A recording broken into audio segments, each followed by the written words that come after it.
নমস্কার বন্ধুরা, Sunday with Shashwati চ্যানেলে আমি শাশ্বতী আপনাদের সকলকে স্বাগত জানাই। আজকের এই রবিবারে আমি নিয়ে চলে এসেছি একদম একটা ভিন্ন স্বাদের গল্প। আশা করি আপনাদের ভালো লাগবে। যদি ভালো লাগে আপনাদের সহযোগিতা অবশ্যই কাম্য। দয়া করে একটু লাইক কমেন্ট করে দেবেন, শেয়ার করে দেবেন, আর চ্যানেলটা ভালো লাগলে, গল্পগুলো ভালো লাগলে অবশ্যই যেন সাবস্ক্রাইব করবেন। আজকের গল্প সৌরভ মুখোপাধ্যায়ের লেখা ভাঙা দেওয়াল। ঝিকঝিক করতে করতে ট্রেনটা তখন লাইনের বাঁকে মিলিয়ে গেল। তখনও সোমেশবাবু প্ল্যাটফর্মে চুপচাপ দাঁড়িয়ে। দ্বিতীয় কামরা থেকে দুখানা সুটকেস নিয়ে সেই যে নেমেছেন, আর নড়েননি সেখান থেকে। দু হাতে সুটকেস দুটো এখনো তেমনই ধরা, যেন একটা ঘোরের মধ্যে দাঁড়িয়ে রয়েছেন। চোখের পলক পড়ছে না। শ্বাস নিতেও ভুলে গিয়েছেন বুঝি। এই ডোমজুড় স্টেশন। 42 বছর পর আজ এই প্ল্যাটফর্মে আবার পা রাখলেন সোমেশ মল্লিক। 42 বছর, যেন আগের জন্মের কথা। শেষবার এই স্টেশন চত্বরে পা রেখেছিলেন তখন বয়স 10। হাতে ধরা ছিল বাবার হাত। ওই উল্টো দিক থেকে একটা ট্রেন এসেছিল। বাবা মার সঙ্গে সেই ট্রেনে চেপে বসেছিলেন। তখন সদ্য ক্লাস 4 থেকে 5।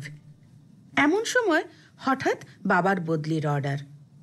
তারপর যেমন যেমন হয়, স্কুল থেকে টিসি নেওয়া, দোকানে বাজারে পাওনা গন্ডা মেটানো, বাক্স প্যাঁটরা গুজগাছ, ভাড়া ঘরের চাবি বাড়িওয়ালার হাতে তুলে দেয়া, অবশেষে ডাউন ট্রেনের কামরায় উঠে পড়া, ফের অন্য জেলায় গিয়ে সংসার পেতে বসার জন্য। সেই শেষ দিনটার কথা এখনো মনে আছে। ট্রেন ছেড়ে দেওয়ার পর জানলার শিকগুলোয় ছোট্ট গালটা চেপে যত দূর চোখ যায় দেখতে চাইছিল ছেলেটা। বাবা যখন পিঠে হাত রেখে অন্যমনস্ক গলায় বললেন, কিছু ফেলে আসিসনি তো রে? সে একটা ঢোক গিলে জোরে জোরে মাথা নেড়েছিল। একটু হাসিও যেন ফোটাতে চেয়েছিল ঠোঁটে। না না, কিচ্ছু ফেলে আসেনি। আজ প্রৌঢ় সোমেশবাবু জানেন ভুল বলেছিলেন সেদিন। সেদিনের সেই 10 বছরের ছেলে এই অখ্যাত মফস্বলে ফেলে গিয়েছিল তার সবচেয়ে দামি জিনিস, তার শৈশব। নতুন জায়গায় গিয়ে সেটা আর কখনো ফিরে পায়নি সে। সারা জীবন ধরে সেই ফেলে যাওয়া শৈশব স্মৃতি তোলপাড় করেছে সোমেশ মল্লিককে। আধো ঘুমের মধ্যে কিংবা গাঢ় তন্দ্রায় কতবার যে হানা দিয়ে গিয়েছে সেই সব অপূর্ব রঙে ছোপানো ছবি।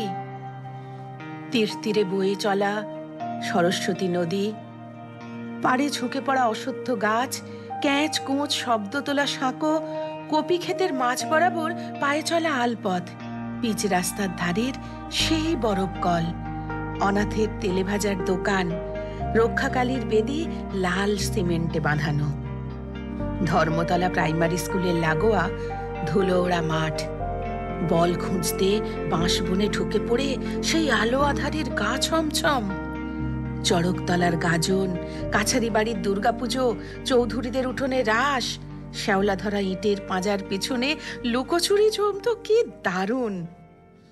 সন্ধেবেলা বাসাবাড়ির উল্টো দিকের ছাতিম গাছ থেকে কি যে নেশা ধরানো গন্ধ, সব সব মনে আছে সোমেশবাবুর। হারানো সেসব দিনের গায়ে ধুলো জমেনি এতটুকুও। আজ এই 52 বছর বয়সে বড় ইচ্ছে হয় সেই সমস্ত ছবির একদম মধ্যেখানে গিয়ে দাঁড়াতে। আর ভাগ্য তাকে এনেও দিয়েছে সেই সুযোগ। আজ আবার সোমেশ মল্লিক এসে দাঁড়িয়েছেন তার হারানো শৈশব রাজ্যের দোরগোড়ায়। একদিন তার বাবার বদলির অর্ডার তাকে এই গাছগাছালির ছাওয়া শান্ত জনপদ থেকে ছিনিয়ে নিয়ে গিয়েছিল। আজ ৪২ বছর পরে নিজের চাকরি জীবনের শেষ ধাপে দাঁড়িয়ে সোমেশবাবু বদলি হয়ে এলেন এখানেই, এই ডোমজুর ব্লকে। জীবনের এক একটা বৃত্ত কেমন অদ্ভুতভাবে পূর্ণ হয়ে যায়। প্ল্যাটফর্মে দাঁড়িয়ে চারপাশটা দেখতে দেখতে বুকের মধ্যে শিরশির করছিল সোমেশবাবুর। খুব একটা বদলেছে কি জায়গাটা? প্ল্যাটফর্মটা অনেক বড় হয়েছে। পূব দিকের ঢালু রাস্তাটা ছিল মাটির, এখন ইট পাতা। বাস স্ট্যান্ডের এলাকাটা খুব সরগরম বলে টের পাওয়া যাচ্ছে এখান থেকেই। দক্ষিণ দিকের খোলা মাঠখানা অবশ্য একই রকম রয়েছে, কেবল চারপাশে বাউন্ডারি ওয়ালটা আগে ছিল না। পাশের ক্লাবঘরটা টালিশ চালা ছিল, এখন পাকা দোতলা।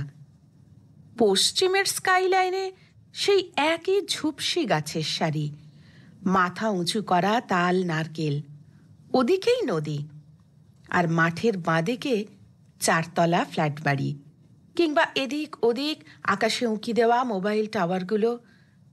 ৪২ বছর আগে তাদের থাকার কোনো সম্ভাবনাই ছিল না। নতুন বলতে ওগুলোই, খুব বেশি বদলায়নি বোধ হয়। অথবা কে জানে, হয়তো অনেক কিছুই বদলেছে। সোমেশ একটা ছোট্ট শ্বাস ফেলে সিঁড়ি দিয়ে নামতে শুরু করলেন। তিনি নিজে কতটা বদলেছেন এই ৪২ বছরে। মাথার চুল ৫০ ভাগ সাদা, কপালের দিকটায় সামান্য টাক, চোখে পুরু চশমা, মুখে বিস্তর রেখার কাটাকুটি। ইদানিং একটু থপথপে হয়ে গিয়েছেন, গত বছরের হার্ট অ্যাটাকটার পর। একা মানুষ, মা বাবা গত হয়েছেন বহুদিন। বিয়ে থা করেননি সোমেশবাবু, কোনো পিছুটানও নেই। ভুল। নিজের মনেই মাথা নাড়লেন সোমেশ। আছে, পিছুটান আছে। এই এত বছরে বরাবর একটি টান অনুভব করেছেন, তীব্র ও আকুল এক বন্ধন। কতবার স্বপ্নে দেখেছেন তাদের সেই ফেলে যাওয়া ছোট্ট ভাড়া বাড়ির সামনের ছাতিমতলায় দাঁড়িয়ে কি যেন তাকে হাতছানি দিচ্ছে। গভীর ঘুমের মধ্যে একটা দেওয়াল দেখতে পান প্রায়ই, একটা পার্টিশন ওয়াল। তার ওপাশ থেকে কে যেন কচি গলায় তার ছেলেবেলার নাম ধরে ডেকে চলেছে অবিরাম। এমন কত দিন হয়েছে। আজ আবার স্বপ্নের মধ্যে নয়, সত্যি সত্যি ছুঁয়ে দেখবেন সোমেশবাবু। কে জানে সেই ছোট্ট একতলা বাড়ি, সেই ছাতিম গাছ এখনো তার জন্য অপেক্ষা করে আছে কিনা। অফিসে জয়েন করে কোয়ার্টার্স দেখতে গেলেন সোমেশবাবু। বেশি দিন আগেকার না, সদ্যই তৈরি হয়েছে ঘরগুলো, বেশ ছিমছাম, পছন্দসই হলো। অফিস থেকেই একজন সর্বক্ষণের বেয়ারা দেওয়া হয়েছে সোমেশবাবুকে, চটপটে কাজের লোক শুকলাল। দ্রুত গুছিয়ে গাছিয়ে দিল ঘরখানা। তারপর খুব অল্প সময়ের মধ্যেই চমৎকার মাছের ঝোল ভাত রেঁধে আনলো, ভারী আন্তরিক। খেতে খেতে তৃপ্ত গলায় সোমেশবাবু জিজ্ঞেস করলেন, শুকলাল, ধর্মতলা স্কুলটা আছে এখনো? মানে খুব আছে, আমার 2 ছেলেই তো পড়ে ওখানে। আচ্ছা আচ্ছা, ওই স্কুলের 2-4টে বাড়ি পর একটা হলুদ রঙের একতলা বাড়ি দেখেছ কি? সামনে একটা ছাতিম গাছ। একটু চিন্তা করে শুকলাল বলে ওঠে, ছাতিম গাছের উল্টো দিকে? হ্যাঁ হ্যাঁ, একটা ভাঙা পোড়ো বাড়ি আছে বটে, একতলাই, তবে হলুদ রঙের কিনা সে বলা ভারী মুশকিল। কিন্তু আপনি কি করে এত সব জানলেন বাবু? এখানে কি এসেছিলেন আগে কোনোদিন? উত্তরটা দিতে একটু দেরি হয় সোমেশের। এক গ্রাস ভাত হাতে নিয়ে অন্যমনস্ক হয়ে পড়েন যেন হঠাৎই। অনেকক্ষণ পরে আস্তে আস্তে বলেন, হ্যাঁ, সে অনেক দিন আগের কথা। বিকেল গড়িয়ে সন্ধে নামবো সোমেশবাবু পোড়ো বাড়িটার সামনে এসে দাঁড়ালেন। বুকের মধ্যে যেন একটা ঢেউ ফুলে উঠছে কেবলই। এই ৪২ বছরে অনেক কিছু পাল্টে গিয়েছে এই এলাকার। রূপছবি সিনেমা হলের চারপাশটা তো চেনাই যায় না। এসটিডি বুথ, কেক পেস্ট্রির দোকান, মোবাইল আউটলেট, ধর্মতলা স্কুলের রাস্তাটার লাল সুরকি পড়েছে সদ্য। ছেলেবেলায় যে জমিগুলো ঝোপ জঙ্গলে ভরা দেখেছিলেন সোমেশ, এখন সেসব জায়গায় বাহারি বারান্দাওয়ালা একতলা দোতলা বাড়ি। ফাঁকা জমি প্রায় নেই বললেই চলে। সোমেশবাবু ধীর পায়ে স্কুলটা পেরিয়ে ছাতিমতলায় গিয়ে দাঁড়ালেন। এত পরিবর্তনের মধ্যে ছোট্ট একতলা বাড়িটা যে এখনো রয়ে গিয়েছে, সেটাই আশ্চর্য। এসব জায়গায় এরকম পোড়ো বাড়ি তো এতদিন পড়ে থাকার কথাই নয়। প্রমোটাররা হাত বাড়িয়েই রয়েছে। কি করে ওদের নজর এড়িয়ে টিকে গেল? বন জঙ্গলে ঢাকা এই ধ্বংসোন্মুখ ভিটেখানা। কিছুক্ষণ অপলকে বাড়িটার দিকে তাকিয়ে রইলেন সোমেশবাবু। তারপর একদম সামনে গিয়ে গ্রিলের গেটটা ধরে একটু নাড়া দিলেন। একটা তালা লাগানো রয়েছে বটে, কিন্তু মরচে ধরে সেটার আর কোনো শক্তিই অবশিষ্ট নেই। একটা টান লাগলেই খুলে আসবে। সোমেশ তালাটার দিকে হাত বাড়ালেন, এমন সময় পেছন থেকে একটা গলা ভেসে এলো। ও দাদা, ভর সন্ধেবেলায় বাড়ির সামনে কি করছেন গো? একটু দরকার আছে, ভুরু কুঁচকে উত্তর দিলেন সোমেশ। কেন, কিছু অসুবিধে আছে তোমার? আমার কি অসুবিধে? এ তল্লাটে নতুন, তাই কিছু জানেন না। অসুবিধে আমার নয়, আপনারই। এ হানাবাড়ির কাছে সন্ধেবেলা কেউ আসে না। কেন, কি ব্যাপার? আর ব্যাপার, ৩০-৪০ বছর ধরে বাড়িটা ফাঁকা পড়ে রয়েছে, বুঝলেন? মালিক থাকে অন্য জায়গায়, এ বাড়িতে ভাড়াটে বসিয়ে রেখেছিল। তারপর কি হলো ভগবান জানেন। রাত বিরেতে সব নানা রকম কাণ্ড ঘটে। বাচ্চা ছেলের কান্না শোনা যায়, দেয়ালে কারা যেন ধাক্কা মারে। একটা নতুন দেয়াল নাকি হুড়মুড়িয়ে ভেঙে পড়ে গিয়েছিল হঠাৎ করে। তারপর থেকে কেউ আর টিকতে পারেনি, এরকমই রয়ে গেছে বহুকাল ধরে। বহু চেষ্টা করেও খদ্দের জোটাতে পারেনি মালিক, হাল ছেড়ে চলে গিয়েছে। সন্ধেবেলা ও বাড়ি থেকে দূরে থাকুন দাদা।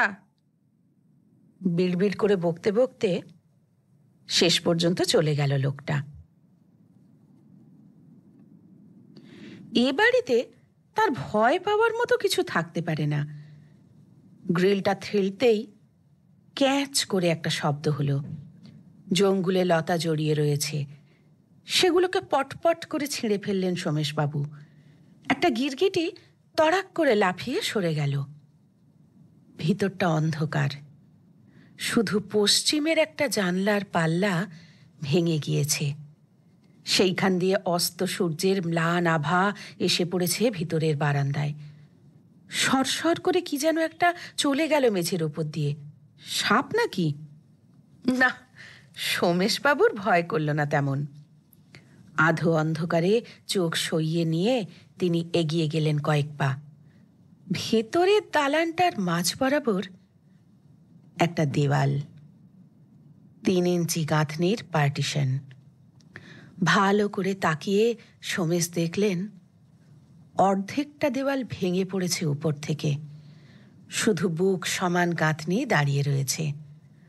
বাকি অংশটা মুখ থুবড়ে পড়েছে মেঝেই, ইটগুলো ছড়িয়ে ছত্রকার। দেওয়ালের ওপাশে আধখানা দালান জুড়ে নিকষ কালো অন্ধকার ঘাপটি মেরে আছে। দৃষ্টি চলে না। আরও একটু এগিয়ে গেলেন সোমেশবাবু। চোখে মুখে মাকড়সার জাল জড়িয়ে যাচ্ছে। তার গলার কাছে একটা রুদ্ধ কান্নার দলা ধাক্কা মারছে। ভাঙা দেওয়ালটায় হাত রাখতে ইচ্ছে হচ্ছে খুব। সোমেশ টের পেলেন জ্বালা করে উঠছে চোখ দুটো। সেই ছলছলে চোখেই নির্নিমেষ হয়ে তাকিয়ে থাকেন পার্টিশন দেয়ালটার দিকে। তারপর আলতো করে স্পর্শ করেন সেটাকে। কাঁপা কাঁপা গলায় বলেন, দেখ, ভুলিনি রে হিমাংশু, মনে রেখেছি সব। 8 বছরের হিমাংশু বলেছিল 10 বছরের সোমেশকে, আমরা বড় হয়ে ওই দেয়ালটা ভেঙে দেব, বুঝলি? ভারী মায়াবী টুলটুলে মুখখানা ছিল হিমাংশুর। সোমেশের সর্বক্ষণের সঙ্গী ছিল সে। পাশাপাশি দুখানা ঘরে ভাড়া থাকতো দুটি পরিবার। আলাদা আলাদা পরিবার বলে যেন কোনো বোধই ছিল না। দুই শিশু, যাকে বলে একেবারে অভিন্ন হৃদয় ছিল। দুজনের বাবা মার মধ্যেও হৃদ্যতা ছিল খুব। একসঙ্গে পিকনিক, যাত্রা দেখা, বেড়ানো, এই বারান্দাটা ছিল কমন। এপাশ থেকে ওপাশ লাভ ঝাঁপ দৌড়াদৌড়ি করে বেড়াতো দুই খুদে। কি বিরাট মনে হতো তখন এই প্যাসেজটা। হিমাংশু ব্যাডমিন্টন খেলতে ভালোবাসত। এই লম্বা দালানে দারুণ জমতো র্যালি। ছোট্ট সোমেশের সারাটা দিন হিমাংশুর সঙ্গেই কাটত। একসঙ্গে স্কুলে যাওয়া, বিকেলে একসঙ্গে খেলা, সন্ধ্যায় পাশাপাশি মাদুরে বসে পড়া। কোনোদিন এর মা পড়া দেখিয়ে দেন, তো কোনোদিন ওর মা। ছুটির দিনে এই দালানেই একসঙ্গে বসে খায় সকলে। এর হেঁসেলের চিকেন কারি আর ওর রান্নাঘরের মাছের কালিয়া ভাগাভাগি হয়ে যায় দিব্যি। স্বপ্নের মতো সেসব দিন ছিল। তারপর কি যে হলো, কোনো একটা তুচ্ছ কারণে মনোমালিন্য হয়ে গেল বড়দের মধ্যে। কি সে কারণ দুই খুদের কেউই জানতে পারেনি। কিন্তু একদিন দেখতে পেল বড়দের মধ্যে কথা বন্ধ। তারপর একদিন বিশ্রী ঝগড়াঝাঁটি। ক্রমে ক্রমে ঝগড়ার মাত্রা বাড়তে লাগলো। মুখ দেখা দেখিও রইল না আর। কিন্তু দুজন ছোট এই জটিলতার মধ্যে ঢুকতে চাইছিল না। ব্যাপার স্যাপার দেখে তারা দুঃখিত হলো খুব। কিন্তু তাদের ভাব অটুট রইল। তাদের বাবা মায়েরা আর পরস্পরের সঙ্গে কথা বলেন না। কিন্তু কমন বারান্দায় তারা দুজন লাভ ঝাঁপ করে বেড়াতে চায় আগের মতোই। শুধু মাঝে মধ্যে দুজনেরই বাবা মা যখন চাপা গলায় ধমক দিয়ে ডাকেন, ওদিকে খেলতে যাবি না একদম, তখন ভারী রাগ হয়। বড়দের মন কষাকষির মধ্যে তাদের টানা কেন? তারা তো পরস্পরকে কথা দিয়ে রেখেছে কখনো ঝগড়া করবে না। তারপর একদিন বাড়িওয়ালা দুই ভাড়াটেকে নিয়ে মিটিংয়ে বসলেন। সেখানে কি আলোচনা হলো দুটি ছেলে জানতে পারল না। শুধু একদিন সকালে তারা দেখল রাজমিস্ত্রিরা এসে দালানের মাঝ বরাবর একটা পাঁচিল গাঁথতে বসে গিয়েছিল। খাড়া খাড়া ইট বসিয়ে বিকেলবেলাতেই বুক সমান গাঁথা শেষ। শুকনো মুখে সেই দিন সন্ধেবেলায় শেষবার ব্যাডমিন্টন খেলেছিল দুধারে দুজন। গাঁথনিটাকে নেট ধরে নেওয়া যাচ্ছিল। শেষ পর্যন্ত ফ্যাকাশে হেসে সোমেশ বলেছিলেন, কাল পুরোটা গাঁথা হয়ে যাবে, আর খেলা হবে না রে কোনোদিন। হিমাংশু একটু চুপ করে থেকে চোয়াল শক্ত করে বলেছিল, বড় হয়ে আমরা দুজনে মিলে ঠিক দেয়ালটাকে ভেঙে ফেলব। তার দুদিন পরেই হিমাংশুর অসুখ করল খুব। দেওয়ালের এপার থেকে স্পষ্ট বোঝা যেত না, কিন্তু ডাক্তার বদ্যির আনাগোনা টের পাওয়া যেত। স্কুলেও যায় না হিমাংশু। তারপর একদিন ওপাশে সব চুপচাপ। খোঁজ নিয়ে জানা গেল এখানকার ডাক্তাররা পরামর্শ দিয়েছেন দক্ষিণ ভারতে নিয়ে গিয়ে চিকিৎসা করতে। বাড়ি তালা বন্ধ করে হিমাংশুর বাবা মা রুগ্ন ছেলেকে নিয়ে ভেলোর চলে গিয়েছেন। 2 সপ্তাহ 3 সপ্তাহ কেটে গেল, ওরা ফিরল না। কেউ কোনো খবরও দিতে পারল না। আর এর মধ্যেই আচমকা সোমেশের বাবার ট্রান্সফার অর্ডারটা চলে এলো। তালা পড়ে গেল এদিকেও। সেই 42 বছর আগেকার কথা, সেই শেষ দেখা। তারপর আর কোনো সন্ধান নেই। দক্ষিণ ভারত থেকে কবে ফিরেছিল হিমাংশু? এখন কোথায় আছে? কিচ্ছু জানেন না সোমেশ। শুধু এই ৪২টা বছর ধরে একটা কচি গলা তাকে ডেকেছে অবিশ্রাম। দুটি ছোট্ট হাত ক্রমাগত হাতছানি দিয়েছে, আর স্বপ্নে ভেসে উঠেছে এই পার্টিশন দেয়ালটা। কথা ছিল একদিন এই পাঁচিলটা ভেঙে ফেলবেন তারা দুজনে মিলে। দেখে যা হিমাংশু, সেই দেওয়াল নিজে নিজেই পড়ে গিয়েছে। অস্ফুটে বলতে গিয়ে গলা ধরে এলো সোমেশবাবুর। কোথায় রয়েছে এখন হিমাংশু? কেমন দেখতে হয়েছে? হয়তো মস্ত লোক হয়েছে, দারুণ ব্যস্ত। এই অখ্যাত জনপদের শৈশব স্মৃতি ধুয়ে মুছে সাফ হয়ে গিয়েছে সব। হিমাংশু হয়তো ভুলে গিয়েছে এই দেয়ালটার কথা। কতক্ষণ যে চুপ করে দাঁড়িয়েছিলেন সোমেশ নিজেই বুঝতে পারেননি। তারপর যখন সংবিত ফিরল, একটা দীর্ঘশ্বাস ফেলে পেছন দিকে ফিরলেন। হঠাৎ সেই পশ্চিমের জানলা দিয়ে আসা মৃদু আলোয় তার চোখে পড়ল দেয়ালের পেরেকে ঝোলানো ঝুল মাখা ছোট্ট ব্যাডমিন্টনের র্যাকেট। হ্যাঁ, এটা তো তারই ছোটবেলাকার জিনিস। কয়েকটা তাঁতের সুতো ছিঁড়ে গিয়েছিল, তাই যাওয়ার সময় আর সঙ্গে নেননি। এখনো দেখো কেমন ঝুলছে পেরেকে। হাত বাড়িয়ে র্যাকেটটা পেড়ে নিলেন সোমেশবাবু। ঝরঝর করে কফোটা জল পড়ল চোখ দিয়ে। ছোট্ট মায়াবী মুখখানা ভেসে উঠছে মনের মধ্যে।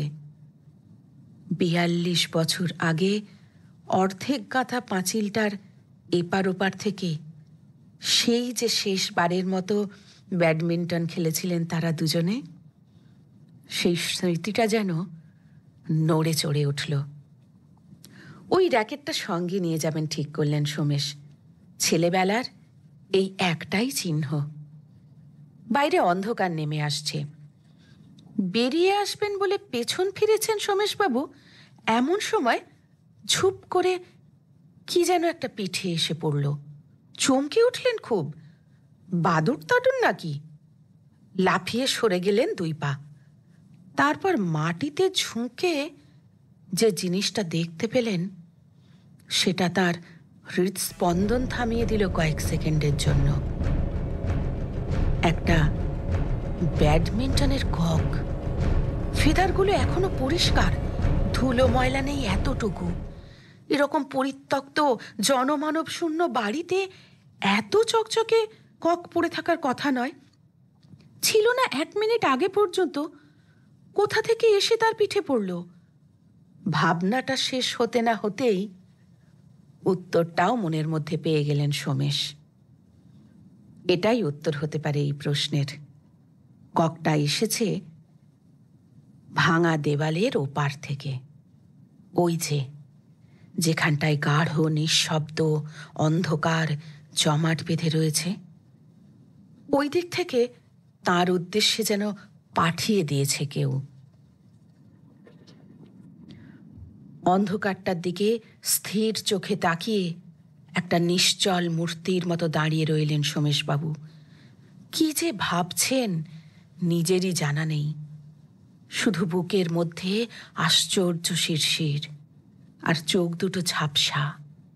তবু পলক ফেলছেন না, দেখছেন শুধু। না, কেউ নেই দেওয়ালের ওখানে, কিচ্ছু নেই, শুধু চাপ চাপ নিঝুম অন্ধকার। মুহূর্তের পর মুহূর্ত চলে যায়। সোমেশ দাঁড়িয়ে থাকেন, এক হাতে র্যাকেট, অন্য হাতে কক। ভাবনার ঘূর্ণিতে তোলপাড়, যেন কিছু একটা ঘটবে এক্ষুনি, তারই জন্য অপেক্ষা। তারপর হঠাৎই নড়ে চড়ে ওঠেন সোমেশ। ককটা তুলে ধরে সপাটে একটা সার্ভ করেন দেওয়ালের ওপারের অন্ধকারটাকে লক্ষ্য করে। ওপাশেও ক্রিং করে একটা মৃদু আওয়াজ, যেন অদৃশ্য কোনো র্যাকেটের তাঁতে আছড়ে পড়ল ফেদারটা। আর তার সঙ্গে সঙ্গে সাঁ করে ফেরত চলে এলো কোর্টের এপাশে। না, ভয় পেলেন না সোমেশ এতটুকুও, অবাকও হলেন না। বরং একটা ক্ষীণ হাসি ফুটে উঠল তার ঠোঁটে। প্রত্যাশা পূরণের হাসি যেমন হয় এতক্ষণে তিনি বুঝতে পেরেছেন সব। র্যাকেট শক্ত মুঠিতে ধরে ফের তিনি উড়ন্ত ককটার গায়ে সপাটে চাঁটা লাগালেন। চকিত অন্ধকারের দিকে ছুটে গেল সেটা। আবার সেই প্রিং শব্দ। ফেরত আসছে কক। র্যাকেট হাতে সোমেশ লাফালেন আবার। তিনি প্রস্তুত ছিলেন। র্যালি জমে উঠেছে। দেওয়ালের ওপাশে গাঢ় অন্ধকারে অদেখা প্রতিপক্ষ। এদিকে 52 বছরের সোমেশ। কত যুগ পর এই দালানে আবার পুরানো খেলা। কে বলবে সোমেশবাবুর 52 বছর বয়স? গত বছর হার্ট অ্যাটাক হয়ে গিয়েছে। ক্ষিপ্র গতিতে দৌড়ে বেড়াচ্ছেন আধখানা দেওয়াল জুড়ে। হাঁপাচ্ছেন, দরদরিয়ে ঘাম ছড়ছে কপাল বেয়ে। তবু একটাও পয়েন্ট খোয়াতে রাজি নন। নেশা লেগে গিয়েছে যেন। বেশি ছোটাছুটি পরিশ্রম করতে নিষেধ আছে ডাক্তারের, কিন্তু এখন কে আর মানে সেই বারণ? অন্ধকার থেকে সাঁই সাঁই করে এক একখানা মোক্ষম রিটার্ন চলে আসছে। দাঁতে দাঁত চেপে সেগুলোকে আবার দেওয়াল পার করে দিচ্ছেন সোমেশবাবু। 71 কেজির শরীরটা যেন ক্রমশ সেই 10 বছরের নির্ভার ছটপটানি ফিরে পাচ্ছে। কি যে হালকা লাগছে, বুকের ভিতরটা যেন হাওয়ায় উড়ে বেড়াচ্ছেন, এত ফুরফুরে। খেলা চলছে তো চলছেই, শেষ নেই বুঝি এই খেলার। সুখলালি লোকজন জুটিয়ে খুঁজতে বেরিয়েছিল। ভোরবেলায় পোড়ো বাড়ির ভিতর দালানে পাওয়া গেল সোমেশবাবুকে। আবর্জনা আর ভগ্নস্তূপের মধ্যে উপুড় হয়ে শুয়েছিলেন। স্থানীয় ডাক্তারও চলে এলেন শিগগিরই। কয়েক সেকেন্ডের দেখলেন শুধু, তারপর বললেন, মনে হয় আগে একবার হয়েছিল অ্যাটাক, এবার একটা ম্যাসিভ, সময়ই দেয়নি একদম। সুখলাল চোখ মুছছিল। ডাক্তারবাবু নিজের মনেই বললেন, মৃত্যু যন্ত্রণাটাও টের পাননি একেবারেই। মুখখানা দেখো, কি একটা অদ্ভুত আনন্দের ভাব, তাই না? যেন হাসতে হাসতে শেষ নিঃশ্বাস বেরিয়ে গিয়েছে।